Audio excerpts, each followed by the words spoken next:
What's up, what's up? Yes, sir. Hey, what's up everyone? We are at the pier here in Toledo.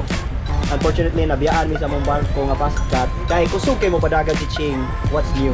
So, alauna na mong trip, but we're on our way to San Carlos for a triathlon race. Let's fucking grahol! Ready na? RJ, official photographer. Right. So we're on our way boarding this our trip to Toledo. Let's go. Lagi taning mato kay disinfectant man daw niyo. Yun. Up. What up, yo? Right, so naang bike sa mong kontra sa atbang. Asu. Asu. Kinatawan pinauungo kay ba? Kita na Fort Marina, oh. Oh, ha. Ari na lang ako ikuan diri kay Claro dito diapot. Zoom kana. Wow, kana. Oh, there, oh, ha. Daan ni Mr. Dread nga. Siya tagi panihan diri patungo sa San Carlos, Negros, Occidental. Occidental. Let's go. Alright, let's go. Uy, dakpan din ako imuhang sweet spot, ha? So we're at the beautiful place of San Carlos City. We are taking the seaside route to our place. We're gonna be maybe going to the race briefing first before we go to our hotel. And so far it's looking good. Hopefully we get sunshine tomorrow, but if it rains like this, no, I don't mind really. Let's go. All right. Okay na? Parang Ludi. Yes. For the general opportunity. Please come forward.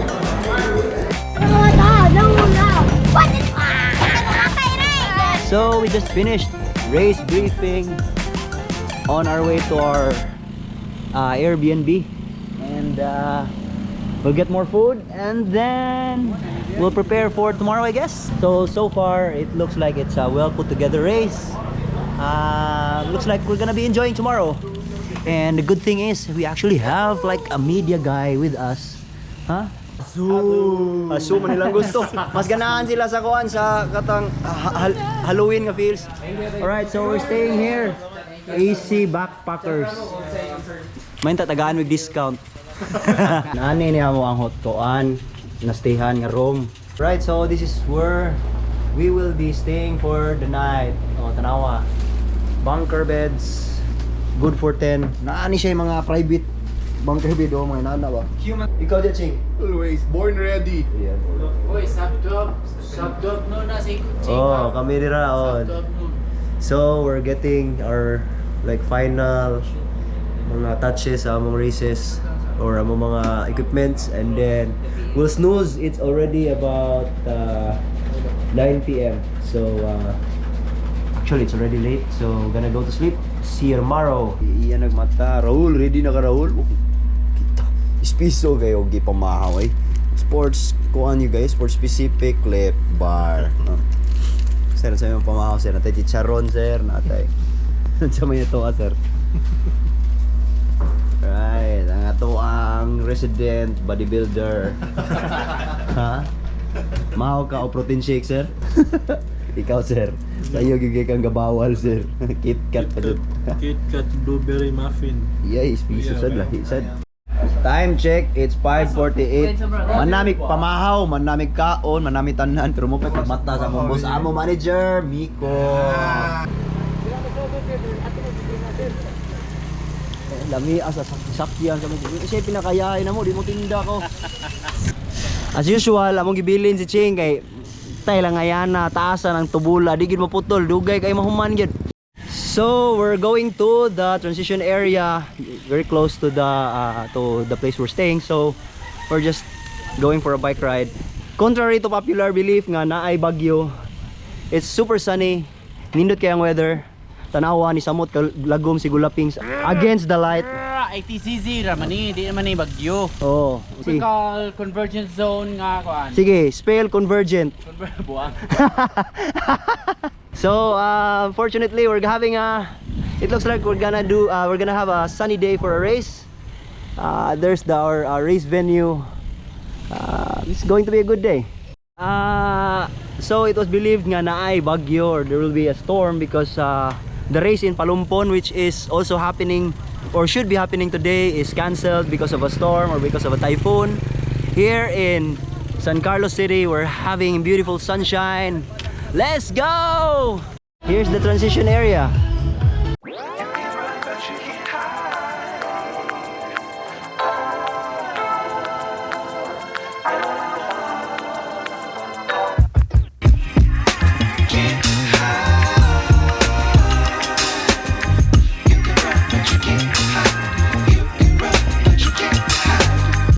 Just done with the warm up, preparing my last few gears in transition, and then we're good to go. Hey Jukax, what I shout out? Shout out to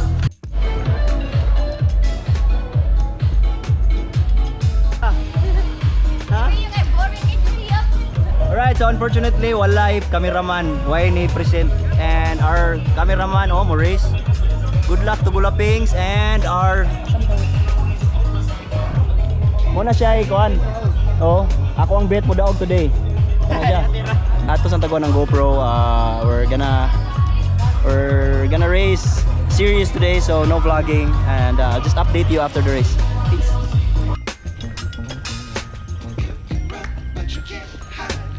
Alright, so before we begin with the race recap, I just want to send a huge shout out and a huge thank you to the supporters of this vlog, Cadiz Road Bikers. I also want to send thanks to the sponsors, Greystone Farm and Liver RDJ. Thank you so much for supporting the channel, and to our new vlog sponsor as well, Capiz Shelf Furniture. We're actually here in City de Mare. Off season has started, and as you can see, I'm with my dogs. So on to the race. It is a short race, so I made sure I had a good warm-up. I ran for about 20 minutes, and then I swam a little bit as well. It's the last race of the season. Everyone's at the festive moods, and there is good weather, so it looks like we're gonna have a good time during this race. And so after a good warm-up, I felt like it's going to be a short and fast race, so I did a significant amount of time warming up and get a good sweat. Did a short swim as well, just to get a feel of the water. And so the race has begun. It's an L-shaped swim course just out and back along the marina in San Carlos City, which is a very beautiful swim course. I exited the water, I guess, in 3rd or 4th position. I did have a pretty good swim, but my good swim wasn't able to make a good difference. Unfortunately, I lost Jory on the swim, and he was able to latch into a relay team. I swam ahead of the main pack together with Ralph Archie. I was kind of hoping on the bike we'll be working together, but he had a very slow transition. He told me that he was using road cycling shoes. It took him a fair bit of time to put it on. So for the first 10k of the bike, I was riding solo, or I was riding with people, but they offered no help at all. Initially I caught 2 guys, and then they all got detached from my rear wheel without me attacking. And then I caught Karen Manayon, and then I asked her if she was ahead of the women's, and she was. So I was just maintaining around 35 to 40 kilometers per hour, and she was getting detached as well, until the big group caught me in about 10th or 11th kilometer, which I felt like too long for a 30k bike course. I was riding solo, I didn't have any help. That was my only chance to catch up to Jory, who was riding with a relay cyclist as well. But then when the group eventually caught up, I tried to instigate some good pace into the group, but unfortunately most of them were tired at chasing. I guess I did most of the work. I actually tried to break it up and tried to to break away and bring some guys with me, but to no avail. The only significant help I got was from Michael Akas. He is known to be a very good cyclist, and I got a good help from him doing some pace work. Some guys were moving to the front but would just slow down, which at some point infuriated me, but that's part of racing. That was the bike leg, a pure straight out and back, very fast course because it's very flat, non-technical as well. There were a few rough patches, but that was that. And so we entered T2 together. So I guess at that point this will turn out to be a run race. I just want to insert, by the way, that at kilometer 22 or 23 we found Jory on the side of the road with the flats. So it became clear to us that the eventual winner of the race will come from our group. So the race got more tactical, the attacks got more aggressive, but the slowing down got more aggressive as well. And so into the run, so one guy from Bigiholngan just blasted away from T2, and the main guys I was looking at was Michael Akas and JP Katan, who was in my category. We were racing for elite, so we were racing for prize money. At the first few hundred meters of the run, Michael Akas was side by side with me, and then he got detached as well. And at that point my main focus was trying to chase down the guy leading, which is just ahead of like around 100 to 150 meters, but he was not in my category. He was in the 19 and under, and I was looking back to make sure that JP, who's also running well, wasn't making grounds on me, and I was trying to check as well if Jory didn't make a valiant effort to fix his flat and chase. So after the first lap I realized I will win the elite category of that race. Shout out to your hand, it's not working. Chica bite! So after the first lap I actually maintained around 4 minutes per K during the first lap.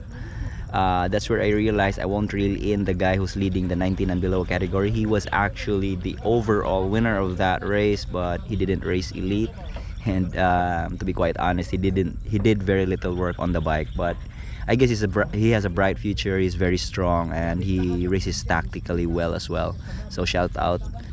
So at the second lap my race almost fell apart. I was bonking. I wasn't running really well. I was checking on JP, he was making grounds on me. I was checking far back if Jory was making a valiant effort to chase, because I was just in autopilot, because if you know, I crashed in Surigao, and I lost like about 2 weeks of running, and the moment I got back into running, Puerto Princesa Palawan race is coming up, so I wasn't really able to put in some good work on the run, and I actually raced Puerto Princesa sick, and after that I was sick for a few days as well, so I wasn't really able to put in some good training, especially on the run. But it is what it is. Last race of the season, I just suck it up and hardened up for the last few Ks and bring home the win. Luckily it was enough to take the overall win for the elite, and what an excellent way to end 2022 racing calendar. Alright, so race is done. Nakachamba ta og champion overall, first place. I say chamba because the race leader Jory got a flat, but I'll take this win. Flat tires are parts of races, so a win is a win. But I would like to send congratulations organizers to Sika Dose and Franklin, Coach Frank. Very well put together ng Lumba. Very nice race on a very nice course. Timing sad, nindot ang weather. So really enjoyed this one. This is the last race of the season for me, so it's a very good year ender for me. And also nawagtang gid ang malas ni Gulapings. Naka-finish na yun. No, naka-finish plus bonus podium, third place sa 30 to 39 age group, which is super nice. So we're going back to Marina there. Kay we'll be attending the awarding, and then Miko is actually buying our boat tickets back na to Cebu, so we'll go home right away. And also I want to thank the people of San Carlos and to the participants of this event Dagan kay nakaila na to because of the vlog. Dagan kay fans of the vlog asking for pictures, no shout out. Pasensya usahay dili matagad because I was focused on racing today.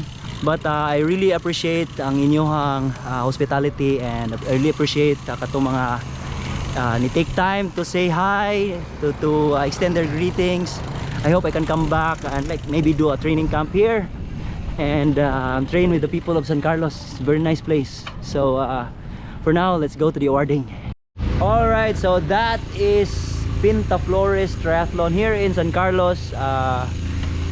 Great end to my season. I would just want to send a huge thanks to my sponsors, syempre Triathletes, and to the vlog sponsors, Greystone Farm and Liver RDJ. Also to Capiz Shell Furniture, salamat. And to Cadiz Road Bikers, pasensya na ako ga-helmet ron, igor ako ni adto og awarding, but no helmet, no ride. Always thank you for the support and for always supporting the channel. Now we're heading back to the pier to catch our ferry to Cebu City. Let's go. So that is for today's vlog. I'd like to send a huge shout out and thank you to Sikad Jose and Coach Franklin Chavaria for having me do the race. It was so much fun. Congratulations on the very successful event, given that it's the inaugural or the first time you actually stage a road triathlon. So I'm looking forward for a better and bigger race next year. And I guess I'll see you guys soon. Also, daghang salamat to my sponsors, Dance PH, to On Running, to Polar, my bike Trek Bikes PH, and also to my nutrition sponsor Vitargo. Thank you so much for always supporting my racing. I hope I made you proud this year. See you next year. To everyone else, if you haven't so, please do subscribe. It helps my channel. Please leave a like and a comment. Peace y'all. See you on the next vlog.